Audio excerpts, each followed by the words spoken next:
Forgiveness of your federal student loans is one of the best but most overlooked benefits of being a federal employee. If you ignore this benefit, you might be losing thousands, if not hundreds of thousands of dollars that most people with student loans have to pay. In this episode, we're going to go over some of the techniques that you should be using, provide examples of how you can be able to use this to your benefit, and then show you the rules you need to follow.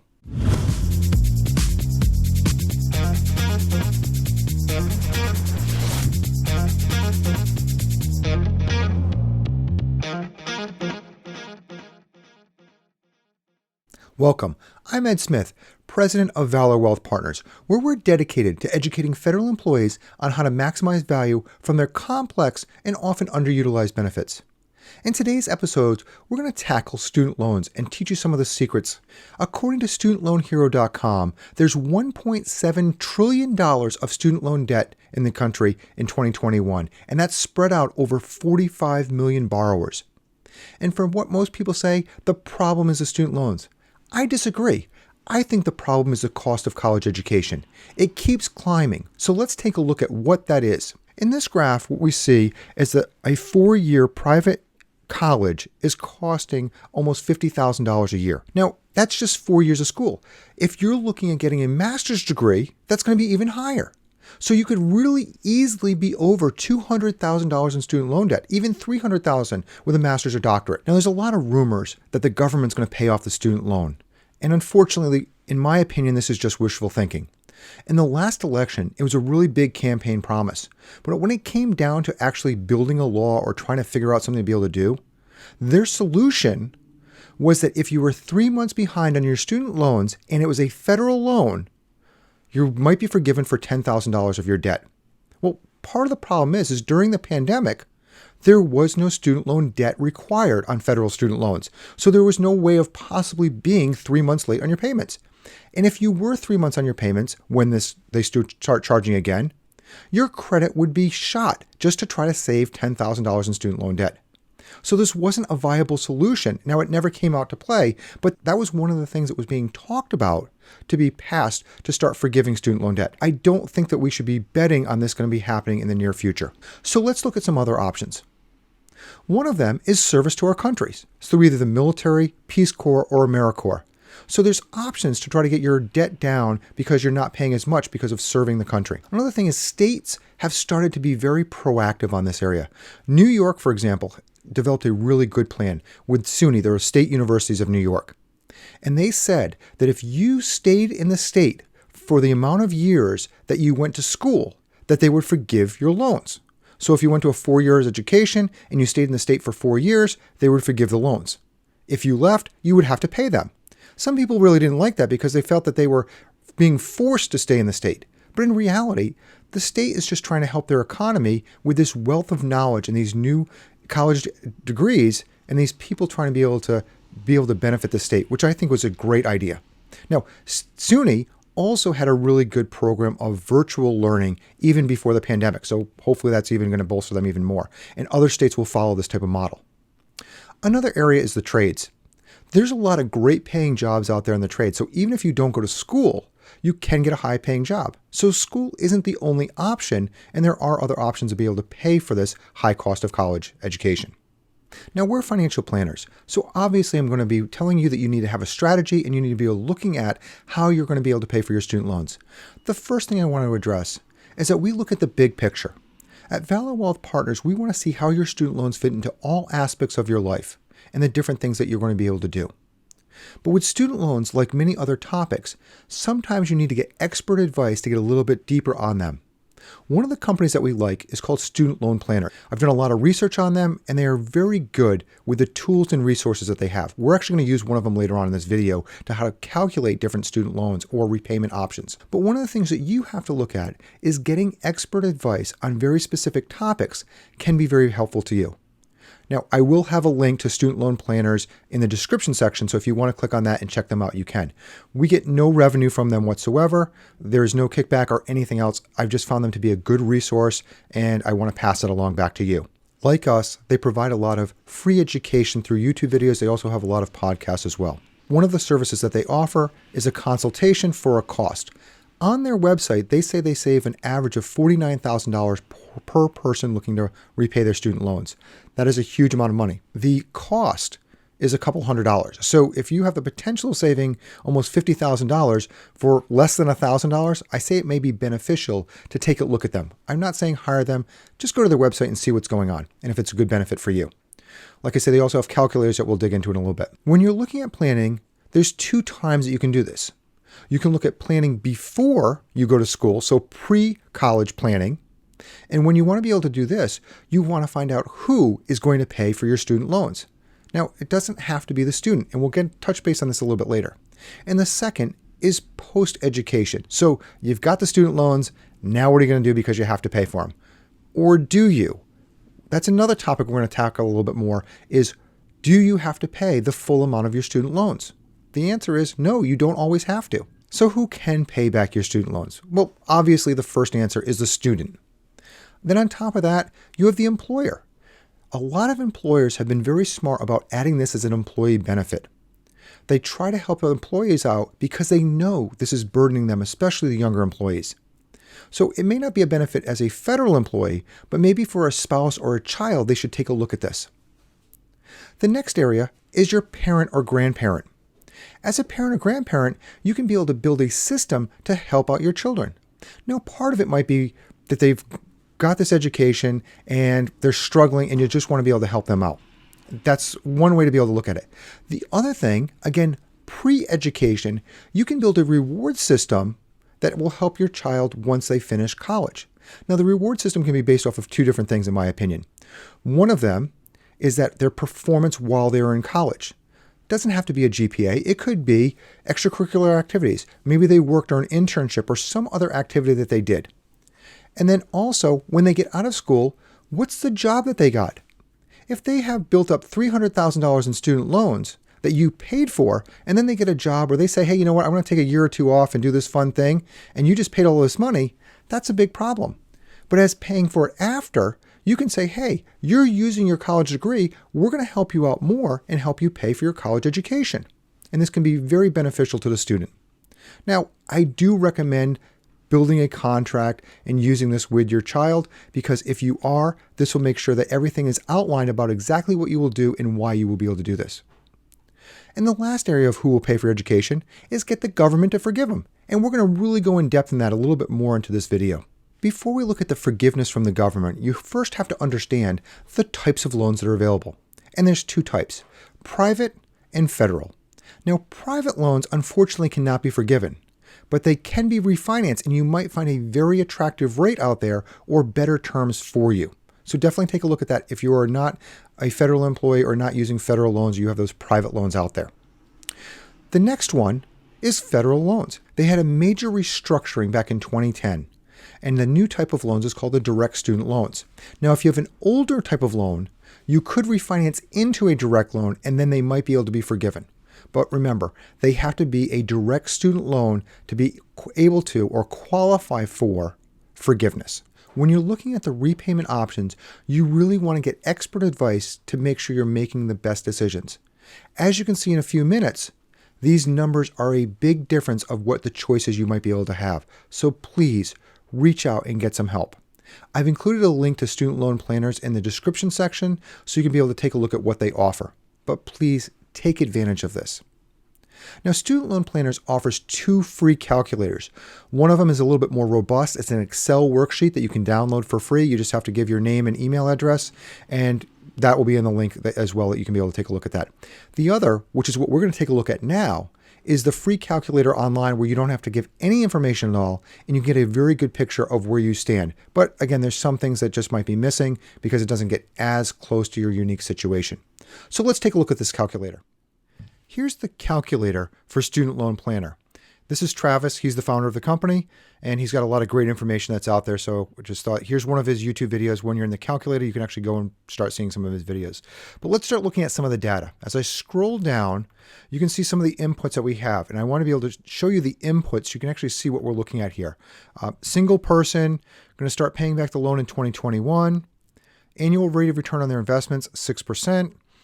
Combined federal and state marginal income tax brackets in 20 to 25 years. So this is looking at maybe you're at a 32% tax bracket, and there's an 8% state. So just where that number is, you could change that if you wanted to. How much student loan debt do you owe, or federal student loan debt do you owe? And that's $200,000 in this example.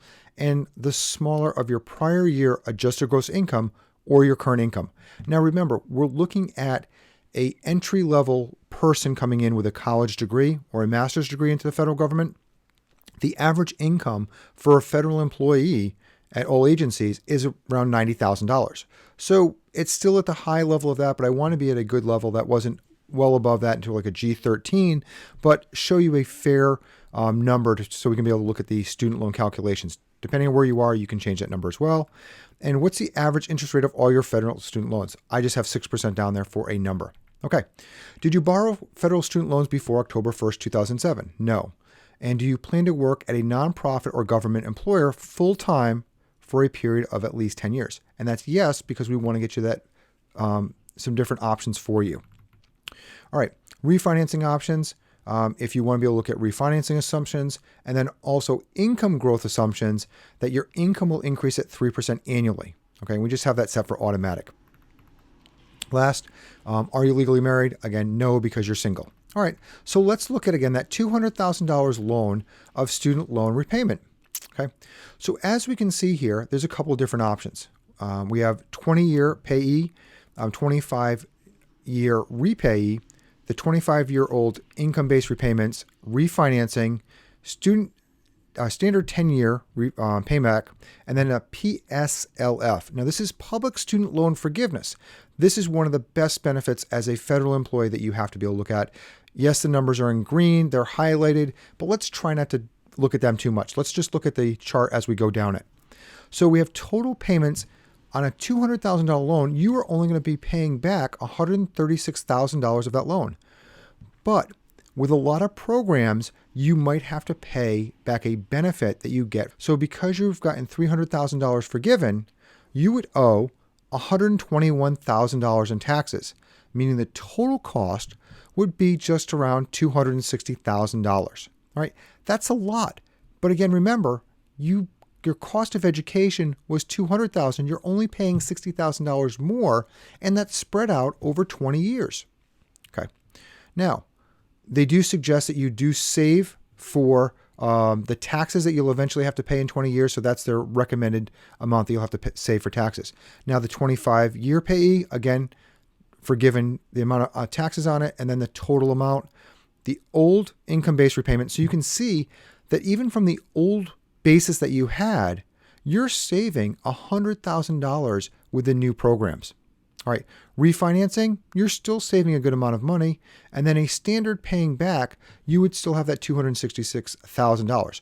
What you have to remember, that paying back $260,000 in 10 years versus paying back $260,000 in 20 years is a lot different, because in earlier years, you were able to pay less money because it's based off of an income at a lower income standard. So let's get to that public student loan forgiveness and see what that is. A $200,000 loan, you only have to pay back $58,000 of that, which means you get $140,000 of education that you don't pay interest or pay that back of the cost of your education. Massive. Again, with interest, it's $261,000 that you never have to repay. And because it's part of this program, you do not have to pay taxes on it. So while the other programs you have to pay taxes back, they have to be direct loans, but as a public student loan forgiveness person or using that program, you get forgiven at less than the dollar amount that you actually used for college education, and you don't have to pay the taxes. So again, you only have to pay $58,000. This sounds like a great deal, but there's something else we want to be able to look at here beyond just the repayment. All right, and we're going to talk about the public student loan forgiveness program a lot more later on in the video, but I want you to be available and looking at this number. This is massive compared to any of these other programs that are out there. But more importantly, let's go back and change one factor in this. And that one factor is how much in student loans you have.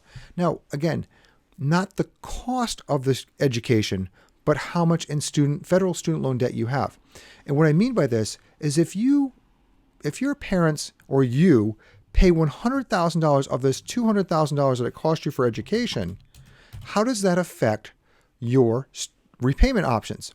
Okay, so let's go down, and going back to this, the student loans, okay, on the public student loan forgiveness option didn't change at all.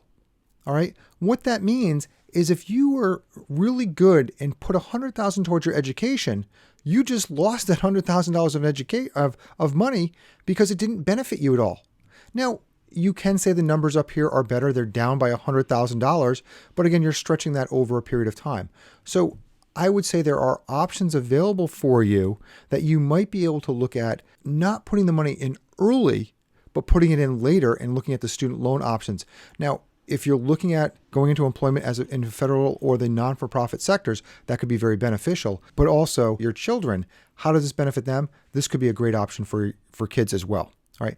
One of the things I want to look at is just showing you the monthly payments. All right. We didn't look at this on the 200,000 level, but on the 100,000 level, we can see these numbers. They're the exact same number for 200,000 of debt and for 100,000 on the repay, the payee, and also the public student loan forgiveness. This is $422 per month.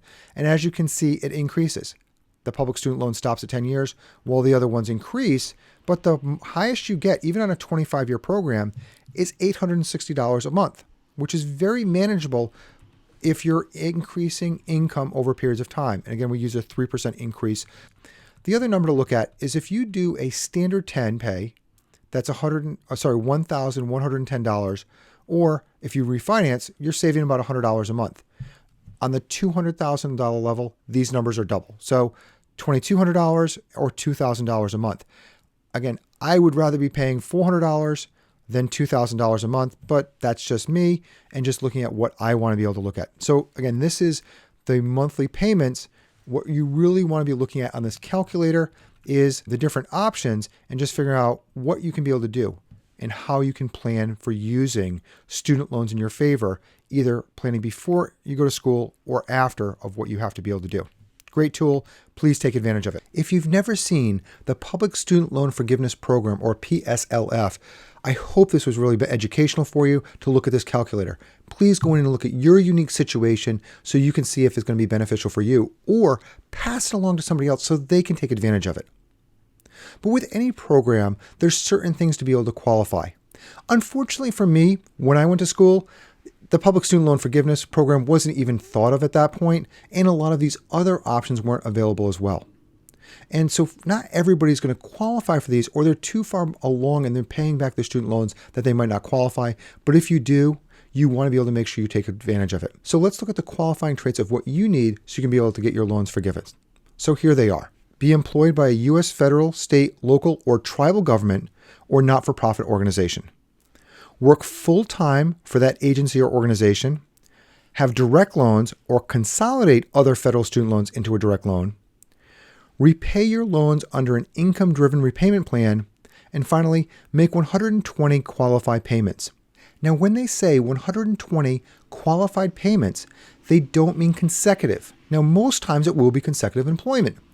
But if there's a break in service, or you change agencies, or you change even federal agency or state, or even for a not-for-profit, you just have to have 120 qualified payments. To know if you have these qualified payments, you have to have employee certification form, or the ECF. With the ECF, it's creating a paper trail. So eventually in 10 years, or when you get those 120 payments and you apply for the forgiveness, you have a documentation of all of these qualified payments. Now, they have to be submitted to your employer and signed off. But what this also does is provide a good place for data. So we can actually look at, how is this program going? Like I said, this program just started when they restructured the loans back in 2010. So if you're looking at 10 years out before you can be forgiven, you might not have a lot of data on this. But because people are filing these forms on an annual basis and are required to file on an annual basis, you have a lot of data of what's going on in these forms. So we can take a look and see what is happening and how this program is working. So let's take a look at that. As we take a closer look at the employment certification forms, we start looking at some really good data. All right, how many forms are eligible that were submitted? And there's about 3.3 million of them. And out of those 3.3 million, again, remember, these are every year you have to certify and you have to fill out this form. So it's just not how many loans, it's how many forms are out there. Okay, and this is over a 10-year period before they're qualifying for public student loan forgiveness. Out of those forms, there's 62% of them are government. Now, remember that government is federal, state, local, and tribal, not just federal employees. So 4 different types of levels of government on that. All right. The number that are ineligible is a staggering number. Okay, that's about a third of the forms that are submitted are ineligible. Well, the number one reason why they're ineligible is because they're missing information. 85% are missing information. That just blows my mind about missing information. So please make sure you're filling out these forms correctly. And if you need some help, please get some help from wherever the resources that you want to be able to look at. Okay. When we look at the total outstanding balance of all of the borrowers with the eligible employment certification forms, there's $118 billion. Okay. What this relates to is 1.3, almost 1.4 million borrowers. So again, remember, before we were talking about how many forms, this is how many borrowers. So if we look at 1.4 million borrowers and we use that same metric of 62% of them roughly are government, that means there's 850,000 borrowers that are in the government bucket here. Now, not all of them are federal. And what this tells me is there's probably a lot of federal employees out there that are not taking advantage of this program. So if you know somebody that is younger in their career, they just got out of college, it doesn't have to be their bachelor's, it could be going back for a master's, make sure they know about this program, about public student loan forgiveness, because you can save them a lot of money. You will be their hero. We've shared a lot of great information today. And again, we want to be able to give you more resources. So in the description section, you can go to the link where we actually use this data, and you can actually see a lot more information on this if you really want to dig into it. And it actually shows the public student loan forgiveness numbers. I didn't want to share them because, again, it's only about 11 years out, so there's not a lot of good data on it. I think the ECFs have a better data point. There is one myth that's out there, and that is that the public student loan forgiveness program is not allowing a lot of loans that's out there. And actually, it was true. About 99% of them were being denied in the first year, and that's because they had the wrong kind of loans. Remember, the loan program shifted to direct loans in 2010. So a lot of people were trying to get approved with older loans, and they didn't refinance, and so there was a bad thing. Again, that was earlier on. At this point, most people have the direct student loans, and you definitely want to look at this program. But what if you don't qualify? Maybe you're not employed by the federal government. Well, you still need to have a direct student loan to get forgiveness, but there's a couple of different options that you have. One of them is that you, after 20 years of paying into a direct student loan, you can get forgiven for an undergrad degree. And at 25 years with a master's or doctorate degree, you can be forgiven at that point, again, with a direct student loan. You do have to do an income repayment plan, so that is one of the options. But as we showed you in the calculator, the monthly cost is really good. So why wouldn't you want to take advantage of this, or at least look at this option? If you're still watching at this point, you're probably like some of this information. So hit that like button so we know to build more videos on student loans. Because if it's valuable for you, we want to keep educating you on them. And if you know somebody, share this video and the ebook. Now, there's a link to our ebook that we created just on student loans, like all of our other fundamental basics videos that we have. It's in the description section. And let other people know of this great benefit that maybe they're not taking advantage of. Paying for college is a huge dilemma, but if done smartly, you can get a great education at a good price. But please, get expert advice to help you out, because these are very complicated topics. And there's a lot of people out there willing to pay for your education. You just have to find out what those resources are. And as a federal employee, you need to be looking at the Public Student Loan Forgiveness Program, because there's a lot of free money out there for you. To find the best solutions for you and your family, please get unbiased, conflict-free advice. Thank you for your time today, and I look forward to educating you in the next video.